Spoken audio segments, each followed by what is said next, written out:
Download करें जनमत Haryana app. Delhi में किसानों के धरने ने क्या नरेंद्र मोदी को वैसे ही मुकाम पर ला खड़ा किया है जैसे मुकाम पर कभी ब्रिटेन के पूर्व प्रधानमंत्री मार्गरेट थैचर आ खड़ी हुई थी या मनमोहन सिंह अन्ना आंदोलन के समय आ खड़े हुए थे। भारत मोदी से इसी सवाल के जवाब का इंतजार कर रहा है। यह जवाब भारत की राजनीति, अर्थनीति और आगे चल के चुनावी राजनीति की भी दिशा तय करेगा। यहाँ स्पष्ट कर दे कि थैचर वाले मुकाम का अर्थ है सुधारों की दिशा में बड़ा, साहसी और जोखिम भरा कदम, जो स्थापित ढांचों और निहित स्वार्थों के लिए चुनौती होगा, विरोध की ऊंची लहर पैदा करेगा। थैचर ने जब आर्थिक नीतियों में बुनियादी बदलाव किया था तो उन्हें ऐसे ही विरोध का सामना करना पड़ा था।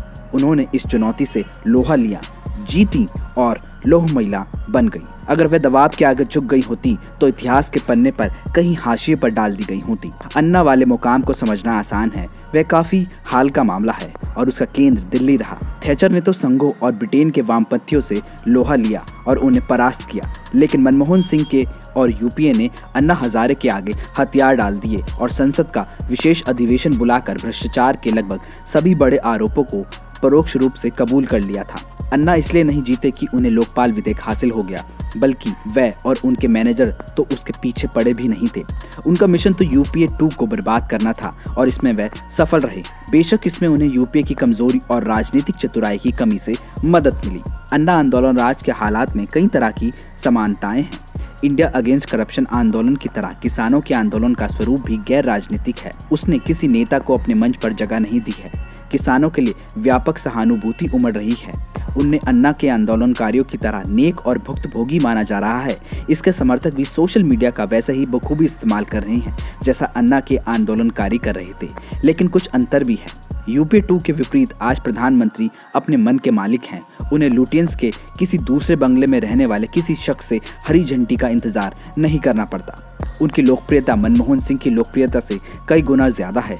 उनकी वाकपटुता का मुकाबला नहीं है और अपनी पार्टी को चुनाव जिताने का उनका रिकॉर्ड भी बेदाग है। लेकिन किसानों का यह आंदोलन उनके लिए मुश्किलें खड़ी कर सकता है। जी हाँ, अब सबसे बड़ा सवाल ये है कि मोदी इससे किस तरह निपटेंगे।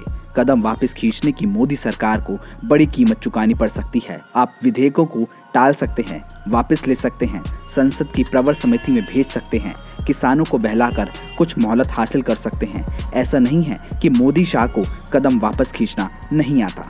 ऐसा उन्होंने इतने ही साहसी भूमि अधिग्रहण विधेयक के मामले में सूट बूट की सरकार वाले हमले से परेशान होकर तो किया ही था, तो एक बार फिर चतुराई से पीछे हटने में क्या बुरा है। लेकिन ऐसा होगा तो यह अनर्थ होगा। अन्ना आंदोलन में मनमोहन सिंह का जो अनर्थ किया था उससे भी बुरा होगा। मजबूत सरकार का नारा ही मोदी की ब्रांड छवि का आधार रहा है। भूमि अधिग्रहण विधेयक से वे अपनी शुरुआती दौर में पीछे हटे थे। राज्यसभा में बहुमत ना होना एक बहाना था, लेकिन एक बार फिर कदम वापस खींचने से उनकी मजबूत छवि बिखर जाएगी और विपक्ष उनकी कमजोरी पहचान लेगा। लेकिन दिल्ली को जिस तरह से किसानों ने घेर रखा है, यह भी उनकी खराब छवि ही पेश कर रहा है। किसान भारत की आत्मा है, इसके साथ ही उनके पास समय है। खेती बाड़ी की थोड़ी भी जानकारी रखने वाला कोई भी व्यक्ति जानता है कि उत्तर भारत में रबी या फिर गेहूं की फसल की बुवाई के बाद किसानों को अप्रैल तक खाली समय मिल जाता है। आप उन्हें उस तरह उखाड़ कर वापस नहीं भेज सकते जैसा शाहीन बाग के साथ किया था, लेकिन आप उन्हें ज्यादा समय तक डटे भी नहीं रहने दे सकते। आपने थोड़ा सा भी सरेंडर किया कि आपकी कमान छूटी, क्योंकि तब श्रम सुधारों का विरोध करने वाले राजधानी को घेरने आ जाएंगे। इसलिए हमने कहा कि अब मोदी इस चुनौती के जवाब में जो कदम उठाते हैं वह राष्ट्रीय राजनीति की आगे की दिशा तय करेगी। ब्यूरो रिपोर्ट, जनमत हरियाणा।